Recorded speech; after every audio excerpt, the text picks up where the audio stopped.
Oke, Fit, satu pertanyaan lagi boleh? Ini ada dari Gung. Siap. Satu pertanyaan lagi ya. Habis itu kita. Tuh Merlin angkat tangan tuh. Oh, oke. Merlin pertanyaan atau nanggepin? Sedikit menanggapi aja. Oh iya, boleh. Oke, habis itu baru kita ke pertanyaannya Pak Agung ya. Oke, thank you Kak Peter. Hari ini, malam ini memang secara diskusi tadi aku sempet ya agak nyerempet juga terkait dengan apa yang udah aku alami juga gitu ya. Kalau mungkin dari Kak Jai dan Kak Peter jadi entrepreneur itu memang ada panggilan, tapi kalau aku memang terjeblos gitu, jadi mau nggak mau terjeblos gitu kan, karena memang dari awal nggak ada keinginan untuk jadi seorang pengusaha, sebenarnya pengennya berkarir di corporate. Nah, mungkin kalau dari yang aku lewati selama ini terkait dengan bagaimana build the business gitu ya, tentunya untuk saat ini apalagi aku juga startup juga sama gitu, kita juga lagi sama-sama membangun juga untuk saat ini. Memang dari visi misi kami memang nggak berencana untuk membangun ini menjadi satu company yang sangat besar gitu, dalam artian semua harus ada produknya gitu. Jadi memang kita berencana atau target kita memang membangun ekosistem untuk berpartner dengan partner kita yang lain yang tentunya sejalan dengan bisnis kita, sehingga pada akhirnya kita punya namanya mutualisme lah ya antara satu partner dengan partner yang lain. Itu mungkin yang akan lebih dikembangkan untuk saat ini.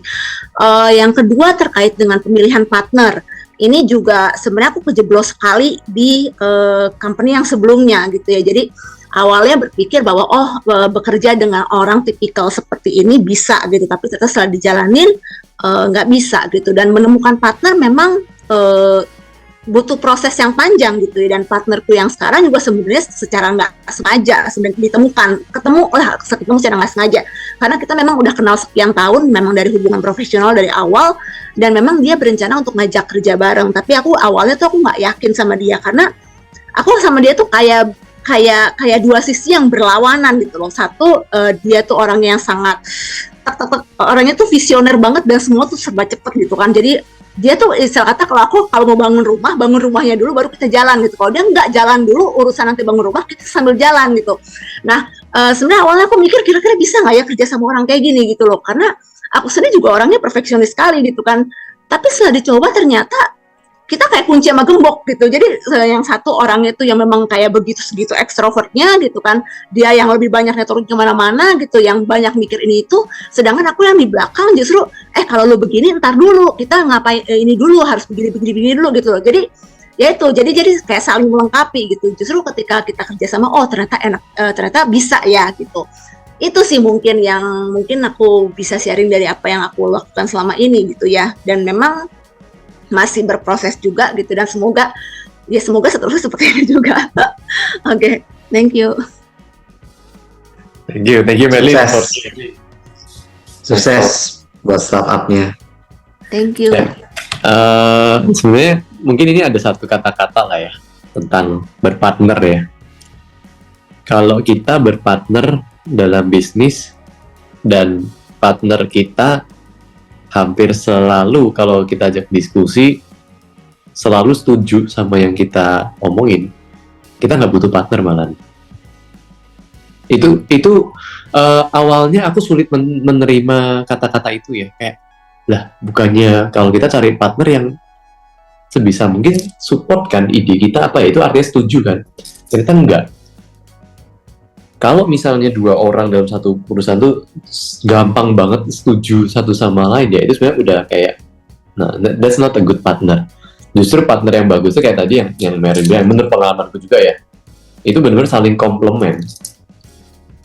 Jadi dengan tujuan kita nggak harus setuju, cuman paling kita tahu perspektifnya apa, dan dengan ada partner tuh bisa mengkontribusi perspektif baru ya, yang kita nggak kepikir. Nah itu yang sebenarnya memperkuat. Nah itu awalnya nggak mudah dipahamin, nggak mudah diterima, karena itu butuh kedewasaan mental kita juga untuk dikritik, terus juga kedewasaan mental untuk berbeda pendapat.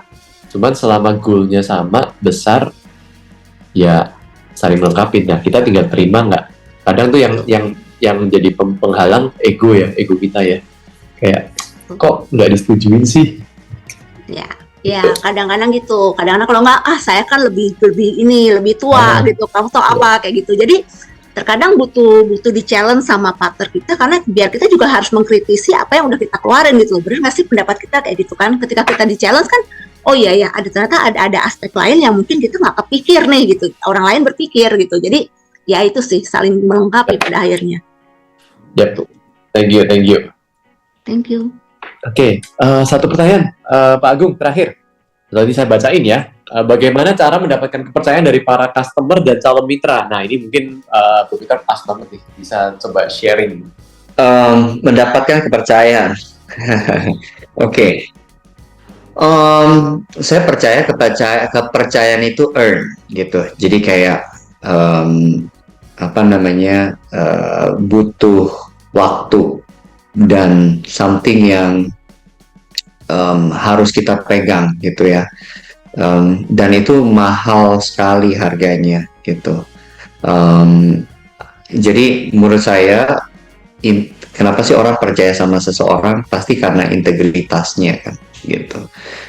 Gimana orang itu, apakah orangnya layak dipercaya, apakah orang itu bisa dipercaya dan lainnya, itu tergantung integritas kita sih gitu. Jadi dan integritas itu nggak boleh dibeli dengan apapun, dengan uang, karena itu yang bisa meruntuhkan kepercayaan orang gitu. So maksud saya adalah ketika kamu berintegriti, apapun keadaannya, mau lagi di atas maupun di bawah, orang akan selalu support gitu, karena tahu kamu orangnya seperti apa gitu. Jadi menurut saya kepercayaan itu perlu waktu, dan waktu itu ya akan apa namanya melihat, menjawab apakah kamu orangnya layak dipercaya apa enggak. Kepercayaan itu butuh proses, di mana akan ada proses di mana orang akan lihat kamu layak dipercaya apa enggak. Kepercayaan itu nggak boleh diingkari, karena setelah diingkari itu susah lagi didapat gitu. Jadi yang paling penting adalah jangan langgar itu, karena itu mahal harganya, dan kita harus lakukan apapun untuk jaga itu sih, apalagi di dalam dunia bisnis ya gitu. Once nama kita nggak bagus, kepercayaan kita hilang, orang bilang cepet nyebarnya gitu. Ya kan. Dan apalagi di zaman dunia informasi teknologi yang seterbuka ini ya gitu, sosial media dan lain-lainnya yang bikin kita semakin terekspos dan gampang untuk ditelanjangi dalam arti integritas kita dan reputasi kita gitu. Jadi gimana caranya ya, apapun itu harus punya value, harus punya integrity yang penting gitu. Setuju sekali Pak Peter, cuma kadang saat ini kita tidak punya banyak waktu. Ini kalau boleh tahu produknya apa dulu nih? Mungkin kita ngobrol ya gitu. Karena menurut saya ketika kita meyakinkan orang nih, contoh ya, meyakinkan dapat kepercayaan siapa sih? Investor misalkan.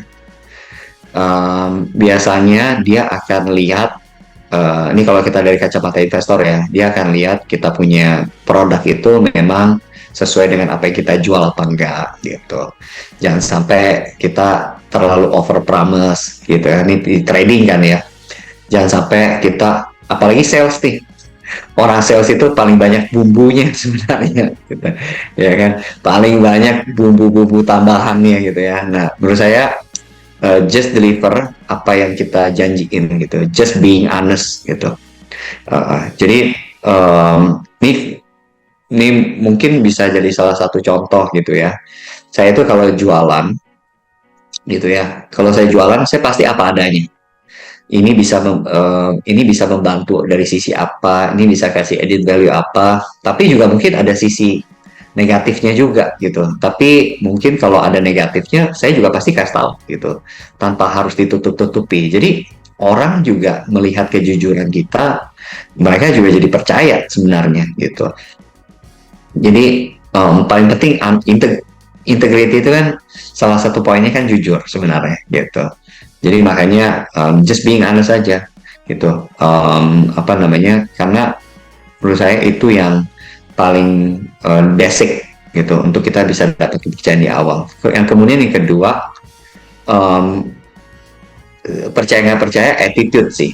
Attitude kita di saat awal itu sangat penting ya. Orang bisa percaya nggak percaya itu dari attitude, first impression. Ya kan? Dari awalnya kelihatannya orangnya songong misalkan gitu ya. Kok dari awalnya kelihatannya orangnya kok kayaknya ada something yang bikin orang nggak nyaman gitu. Jadi attitude juga menurut saya juga penting di saat kita bertemu orang pertama kali gitu.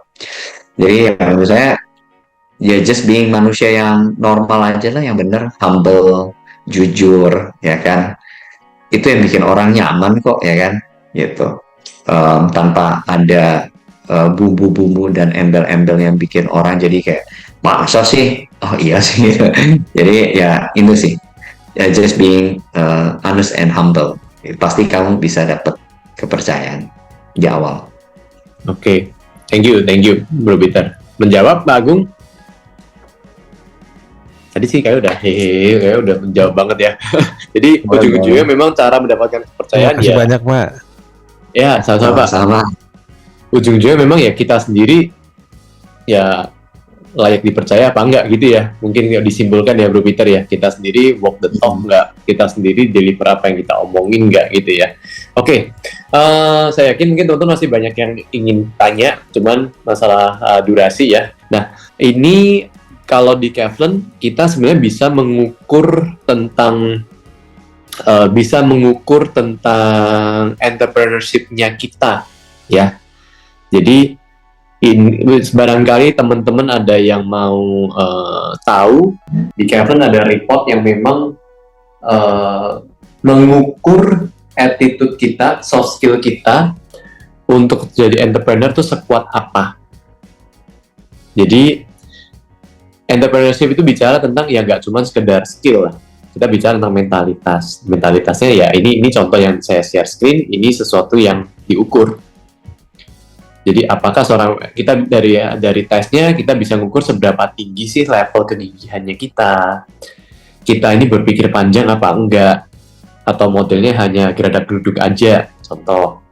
Terus kita ini tipe yang inisiatif atau cenderung pasif nih. Lalu kita seberapa kuat dalam mendedikasikan waktu kita. Integrity ini juga diukur. Seberapa bisa dipegang di kita. Seberapa independen dan lain-lain ya. Jadi teman-teman yang ingin tahu lebih jauh nanti bisa hubungi tim kita untuk ambil tesnya. Jadi ini jenis report yang berbayar ya, nanti bisa upgrade ke report entrepreneurship, ini harganya 150.000 dan kita bisa tahu kita ini sekuat apa mentalitasnya. Nah, lalu kita juga masih akan ada rangkaian event untuk acara Rabu depan, dan Rabu depannya lagi ini kita sekalian langsung woro-woro sekaligus di sini. Jadi khusus minggu depan kita ada topik yang khusus ya.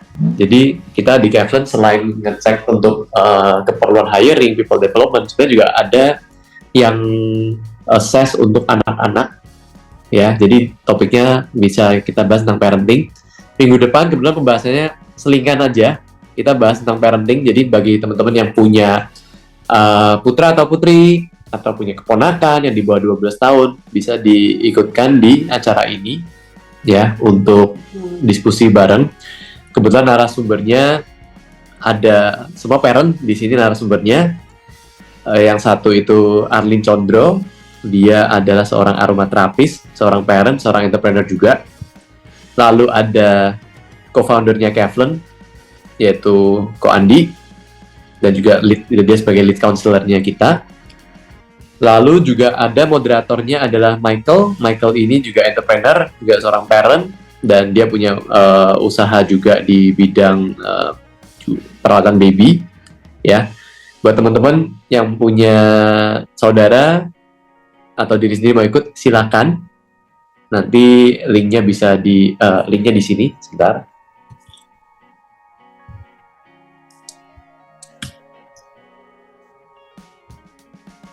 Bagi yang mau ikut acara yang parenting ini, bisa daftar di link berikut. Untuk yang minggu depannya lagi di tanggal 6 Maret, ada topik khusus, kita akan membahas tentang relationship in business ya. Yang kebetulan salah satu narasumbernya ini seorang coach yang sudah cukup berpengalaman juga, dan salah satunya memang dia banyak menghandle relationship atau marital case gitu, handling couple relationshipnya bagaimana dan diterapkan di dalam bisnis, di dalam perusahaan. Jadi kebetulan kita minta beliau untuk sharing deh bagaimana sih mengkaitkan relationship antar tim dengan menggunakan data. Dan kebetulan memang coach ini juga menggunakan Kevin juga dalam hal